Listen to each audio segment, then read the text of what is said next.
favor, hermano, sonríale al hermano que está a un lado suyo, dígale, eres bienaventurado por ver mi sonrisa, dígale, hermano, dígale. Sabe que hay mucha gente que no sonríe, ¿no?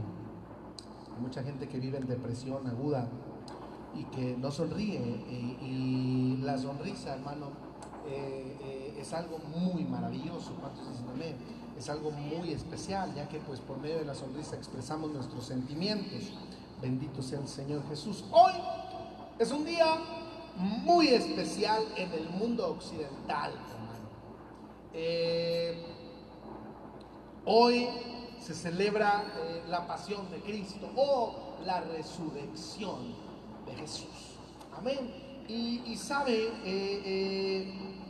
que este día, hermano, se celebra el acto más maravilloso de todos los tiempos, ya que la palabra de Dios dice que un día, bueno, al menos en el mundo occidental así lo creemos, que un día como hoy en la mañana, hermano, las mujeres iban muy tempranito hacia la tumba de Jesús, así dice la palabra del Señor, iban al sepulcro con los perfumes que habían preparado, y dice que al llegar encontraron con que la piedra que cerraba el sepulcro había sido removida.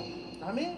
Imagínense que ahí va la hermana Yola, ¿no? Y la hermana Hilda en la mañana con los perfumes, ¿verdad?, a ungir el cadáver del maestro, y de pronto llegan y ya no hay la piedra, está removida la piedra que estaba resguardando el cuerpo de Jesús. Ya no estaba ni la piedra, ni estaban los soldados tampoco, ¿no? Porque usted debe de saber que cuando sepultaron a Jesús, en ese tiempo el rey mandó a sellar la tumba con un piedrononón enorme, y aparte poner unos sellos. Estaba estrictamente prohibido mover esa piedra, y aparte de eso había soldados afuera porque tenían miedo a que los cristianos fueran a robar el cuerpo y dijeran que Jesús había resucitado. Amén. Entonces las mujeres llegan, encuentran la piedra movida, y hay un asombro tremendo en ellas, y dicen, ¿qué pasó? Y dice que entran hasta donde estaba Jesús, y dice que no había nada de cuerpo ahí, y empiezan a llorar porque pensaron que se habían robado el cuerpo de Jesús, y empiezan a llorar. Y de pronto dice que hay dos varones, se presentan dos varones, ¿sí? Dos ángeles se presentan ante las mujeres y dicen, ¿por qué buscáis entre los muertos al que vive? Si ya no está aquí. Y las mujeres atónitas van corriendo hacia donde están los apóstoles y le dicen, oigan, ¿qué creen? Bendito Dios, amén. Yo digo, ¿por qué serían mujeres las que encontraron el sepulcro vacío ese día? Simple, hermano, porque las mujeres son muy comunicativas. No se crean, no se crean. Paz de Cristo, hermanas. Amén, gloria a Dios. Si usted quiere que una noticia fluya, dígale a una hermana, ¿sabía usted que esto y que esto? Hermano, va a fluir la noticia. 300,000 likes registrados, hermano. No se crea, ¿no? Las mujeres, siempre he dicho, hermano, que las mujeres son alguien muy especial, hermano, de verdad, dentro de las congregaciones, ya que son las que mantienen la congregación casi siempre a flote, hermano. Y la mujer, hermano, ante Dios es muy importante, muy especial, hermano. Entonces, ay, bendito sea el Señor. No, hermana, ¿cómo que para nada? No. Pero bueno, si es verdad o no que las mujeres corrieron, ¿a qué corrieron? ¿Qué hubiera hecho un hombre, hermano? O simple hecho que ningún hombre fue. Hubiera hecho con la esposa, exactamente. Hubiera ido el hermano con la esposa y le hubiera hecho.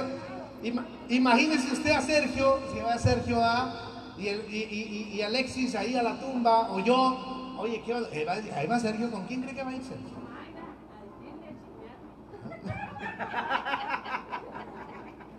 ¿Y luego con quién va a ir Magda?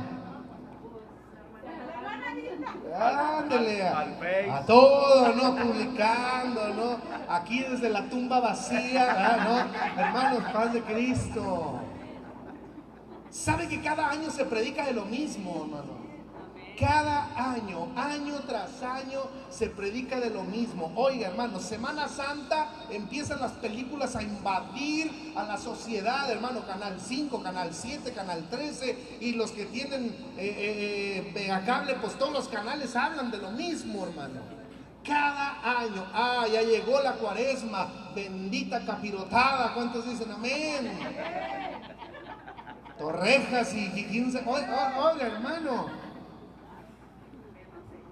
Sí, hay los que tienen para hacer pescado frito, gloria al Señor, y los que no, bueno, hermano, pues de perdido lo vemos en el Facebook, amén. Tortitas de camarón. Bueno, hay quienes se acostumbran mucho a ese asunto, habemos quienes no, hermano, la verdad, ¿sí? Pero año tras año me llama la atención, hermano, que año tras año se predica de lo mismo, hermano, y esa es la realidad. ¿Sabe? Veía yo en alguna ocasión, o más bien todos hemos visto en alguna ocasión alguna película de Jesús. ¿Amén? Esa película tan famosa donde está Moisés y abre el mar rojo, tremendo se ve el asunto ahí, ¿no?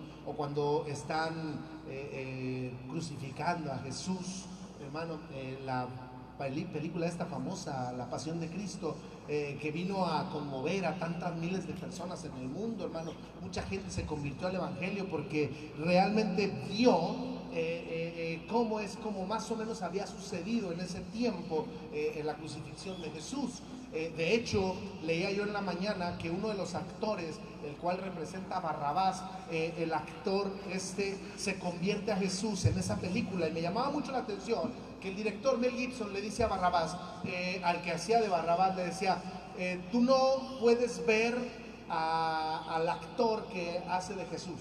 Él tenía prohibido ver al actor que estaba haciendo la de Jesús en la película, hermano.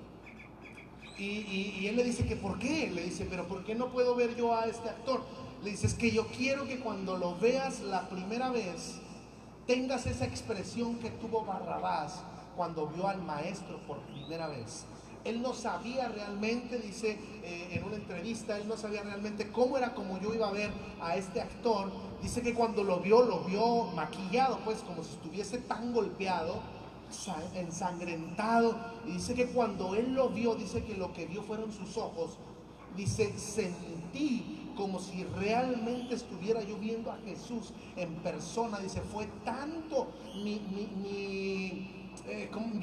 emoción en ese momento, mi impresión, dice que a la fecha no puedo quitar de mi mente esa vista. Dice, yo sentí en ese momento que por mi culpa habían crucificado a Jesús. Y era lo que Mel Gibson quería en ese actor. Dice, y a la fecha hoy, dice, yo sigo a Jesús, yo soy cristiano, dice, por ese encontronazo que tuve con ese actor en la película.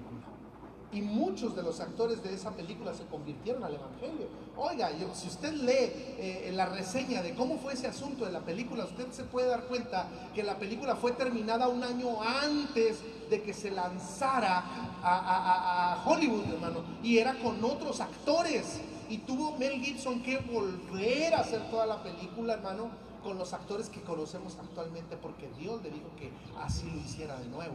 Es algo tremendo, es algo impactante, hermano, de verdad. Pero como le decía, todos, hermano, hablan de cómo Jesús resucitó el día de hoy.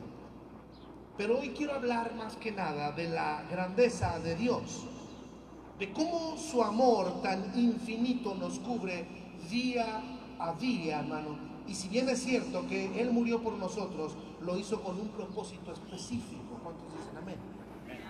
Lo hizo por amor a su creación, para que usted y yo tuviéramos esa oportunidad de ser salvos y estar un día allá con Él. Amén. Nadie, hermano, ha sido capaz de resucitar o de regresar pues de la muerte, solamente Jesús. Primera de Pedro 3:18 dice, porque Cristo mismo sufrió la muerte por nuestros pecados. ¿Cuántos dicen amén? Amén. Y una vez para siempre, Él era inocente, pero sufrió por los malos para llevarlos a ustedes a Dios. En su fragilidad humana murió pero resucitó con una vida espiritual y de esta manera fue a proclamar, dice, su victoria a los espíritus presos, a los espíritus que estaban presos, encarcelados. Estos habían sido, dice, desobedientes en tiempos antiguos, en los días de Noé, cuando Dios esperaba con paciencia mientras se construía la barca en la que algunas personas, 8 en total, fueron salvadas por medio del agua. Me enfocaré en esta palabra proclamar. Quiero hablar de esta palabra proclamar. Muchos nos confundimos en esta parte, hermano, de cuando Jesús murió o por qué Jesús murió. Yo le preguntaba hoy en la mañana, hacía una pregunta y decía, ¿tú crees que Jesús vino a morir por ti? Y yo le pregunto a usted en esta tarde, ¿usted cree que Jesús vino a morir por usted? ¿Por qué? ¿Por qué Jesús vino a morir por usted?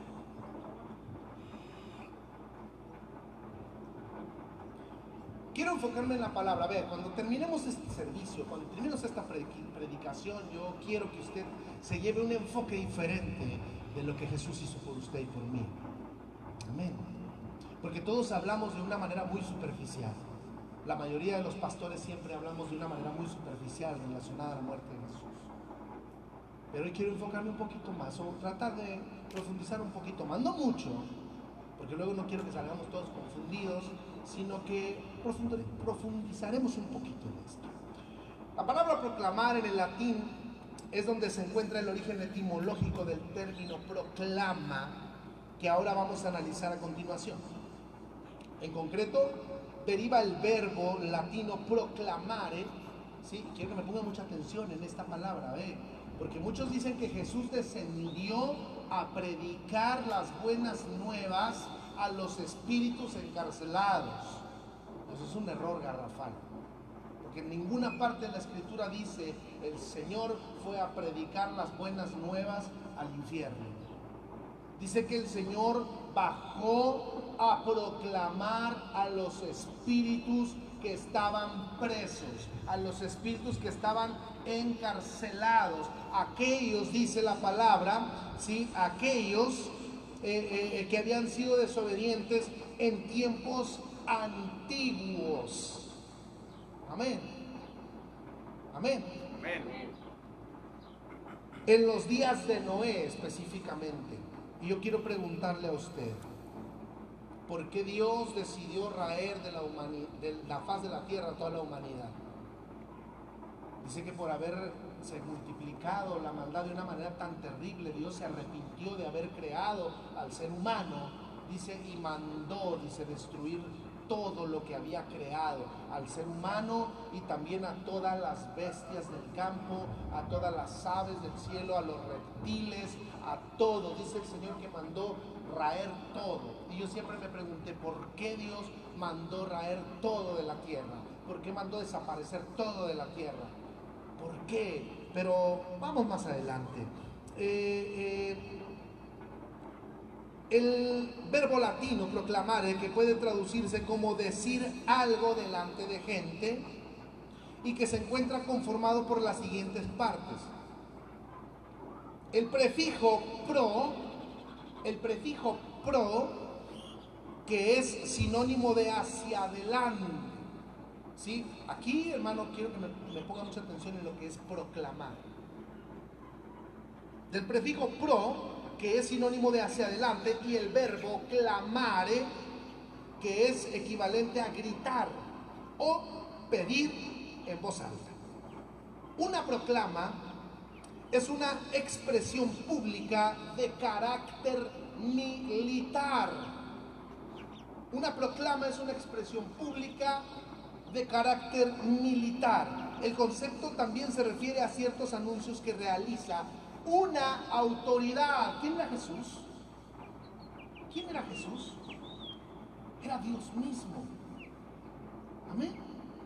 Y usted debe de saber que dentro de las jerarquías angelicales, tanto angelicales como satánicas, hay jerarquías militares. ¿Cuántos dicen amén?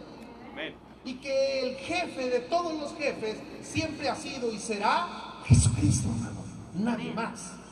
Amén. Entonces, no sé si por ahí me va entendiendo. Proclama también es una conjugación del verbo proclamar que refiere a la notificación, oiga bien, que refiere a la notificación de algo en voz alta o de manera pública. ¿Qué es una notificación?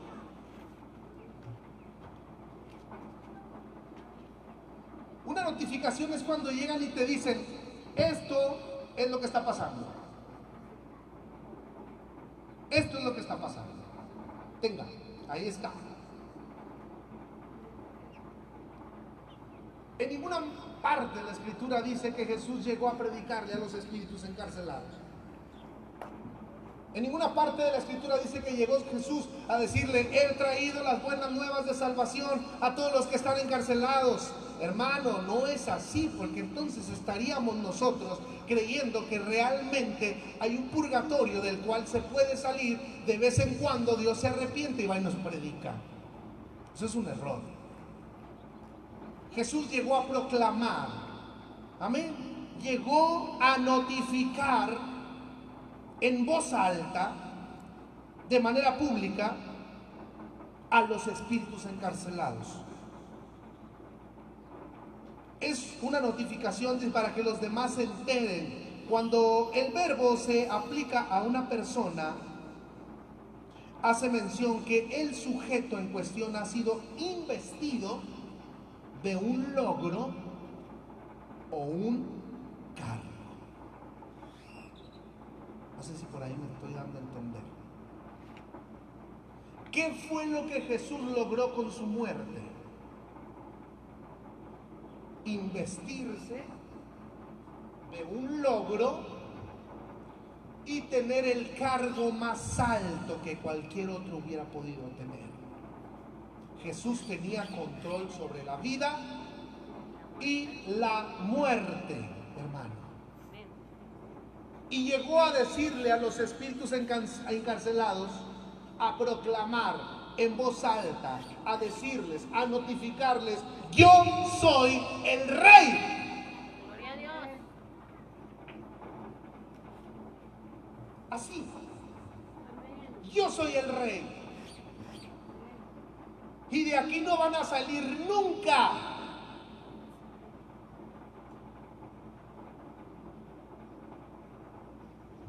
Paz Cristo. Amén. Muchos creen que Jesús murió para pagar una deuda. Yo le pregunto a la gente, ¿usted cree que Jesús murió? No, sí, ¿por qué? No, pues por amor, sí, pero ¿por qué? No, pues para pagar la deuda de mis pecados. Entonces, durante años a mí me enseñaron este asunto, de que Jesús vino a morir en la cruz para pagar una deuda. ¿Cuántos deben dinero? Levanten la mano. Amén. Sea sincero con usted mismo, al cabo no hay quien le cobre aquí, hermano, gloria a Dios. Bendito sea el Señor. Muchos creen que Jesús murió para pagar una deuda, al menos así me lo enseñaron a mí. Pero analizando esto, me di cuenta que para poder pagar una deuda primero se tendría que haber pedido un préstamo, ¿no? Amén. ¿O no? Sí, amén. Y si usted analiza bien esta situación, es lógico pensar que el que le pide algo a alguien es porque ese alguien tiene más que usted, ¿o no? Usted no le va a ir a pedir a alguien que no tiene. Usted no le va a decir a alguien que tiene menos que usted, oye, préstame 50,000 pesos, ¿cómo ves? Tiene que ir con alguien que tiene más dinero que usted, ¿o no? Y si tiene más dinero que usted, pues obviamente tiene más poder financiero que usted. ¿Estamos de acuerdo en eso, no? He ahí donde está la incongruencia del asunto.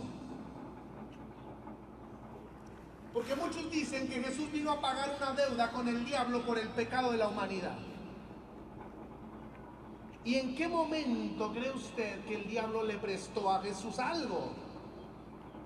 ¿O que el diablo tiene más que Jesús? Haz de Cristo, hermanos. Amén. ¿En qué momento de su cabeza o de la mía pasó el pensar realmente que Jesús iba a pagarle al diablo algo? Si Jesús es el rey, si Jesús es quien tiene el control de todo, hermano, aún del mismo diablo. Paz de Cristo. Ah, Satanás jamás podrá tener más que Jesús. Entonces queda descartada la idea de que Jesús murió para pagar una deuda a Satanás por las almas de la humanidad, ya que la humanidad siempre ha sido y será de Dios. Entonces, ¿por qué murió Jesús? Isaías 53:7 dice: angustiado él y afligido, no abrió su boca. Como cordero fue llevado al matadero, y como oveja delante de sus trasquiladores enmudeció y no abrió su boca. Muchos, hermanos, confunden esta parte de la escritura o esta profecía de la muerte de Jesús, porque Isaías está profetizando la muerte de Jesús. Y muchos confunden esta parte de la escritura o la profecía de la muerte de Jesús, creyendo que Jesús vino para pagar nuestros pecados. Pero si se da cuenta, Isaías predice la muerte de Cristo y lo asemeja con un cordero. ¿Estamos de acuerdo? Por la mansedumbre con la que Jesús aceptaría su muerte. Pero en ninguna parte dice Isaías que él tenía que morir para pagar una deuda.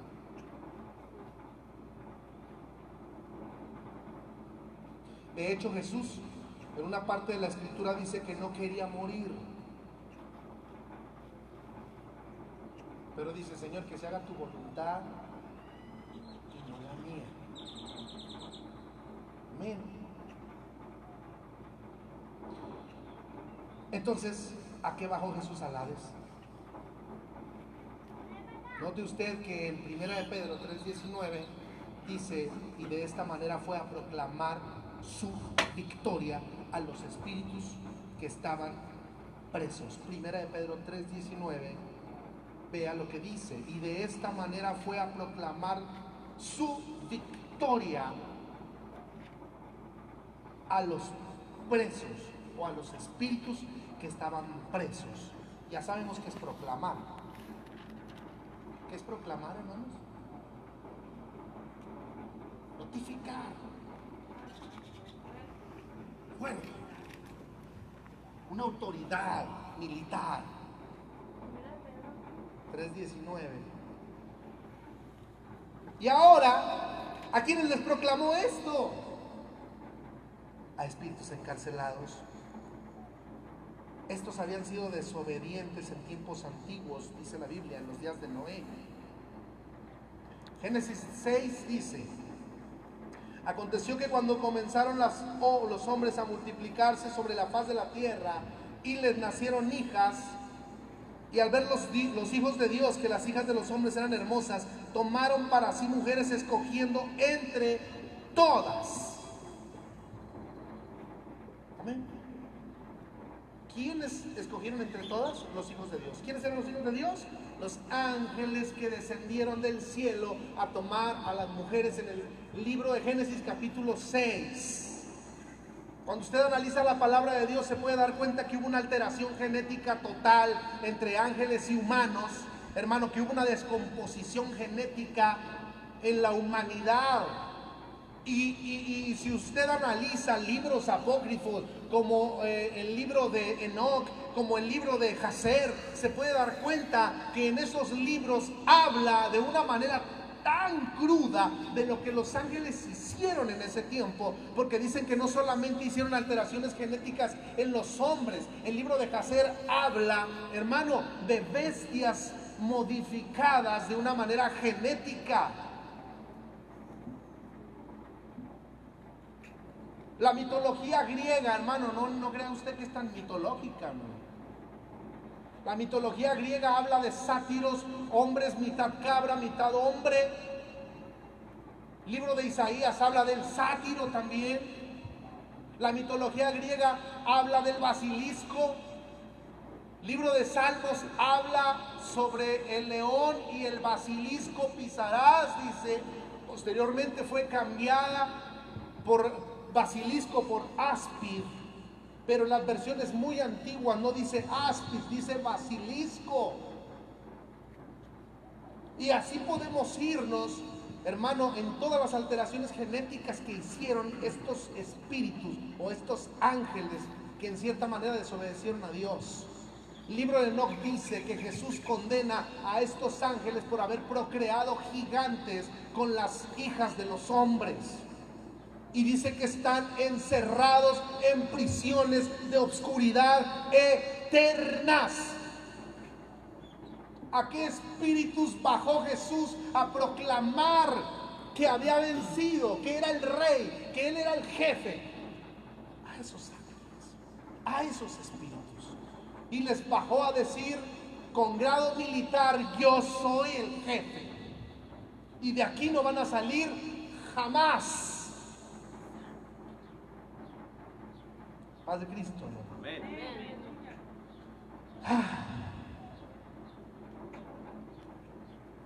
Bendito sea el Señor.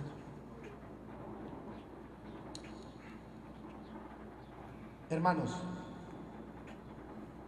a estos espíritus encarcelados les proclamó Jesús que le había sido investido de una autoridad,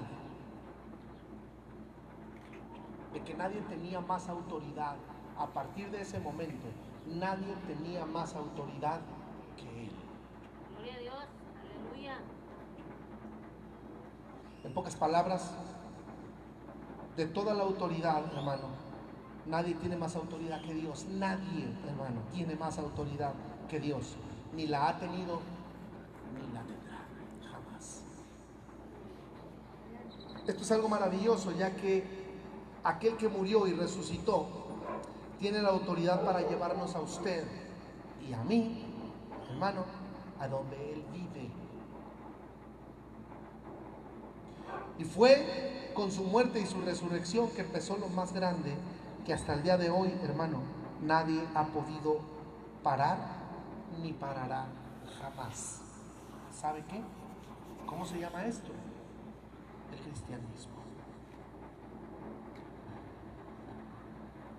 Porque era necesario que muriera, pero murió por amor a ti, no para pagar nada por ti. Murió porque era necesario bajar al sepulcro, bajar al lugar de los espíritus encarcelados y proclamar la autoridad, tomar las llaves de la muerte y decirle a todos que nadie tenía, a partir de ese momento, nadie tenía ni iba a tener nunca jamás la autoridad que él tenía.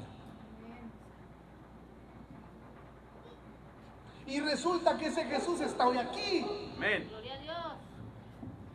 Y resulta que ese Jesús es el que te dice a ti y a mí: no tengas miedo. Amén. Yo estoy contigo. Sí. Yo te ayudo. Yo te socorro. Yo te doy mi favor. Aleluya. Oiga, hermano, ¿de verdad usted cree que ese Dios tan grande, tan maravilloso, tan poderoso va a dejar que sus hijos sufran? No, hermano. Si nosotros sufrimos es porque nosotros nos desviamos un poquito y nos queremos separar de Dios y nos queremos hacer independientes de Dios. Pudiera extenderme mucho en este tema, hermano, pero con lo único que me quedo es que Jesús no murió para pagar mis pecados, porque no tenía que pagarle a nadie. Jesús murió en la cruz por mí, por amor a mí y por amor a ti. Por eso murió Jesús, por amor, porque era necesario. Y como le digo, pudiera expandirme un poquito más y profundizar un poquito más y meterme más en situaciones más complejas, pero no tiene caso. Cristo te ama. Amén. Y a la fecha Cristo te sigue amando. Y siempre te va a seguir amando. Y siempre te va a seguir cuidando. Ahorita se llama COVID-19. A lo mejor mañana va a ser el 20. A lo mejor pasado el 22. Pero dice la palabra del Señor que plaga no tocará mi morada. Y si yo estoy con Cristo, hermano, ¿quién contra mí? Vamos a ver.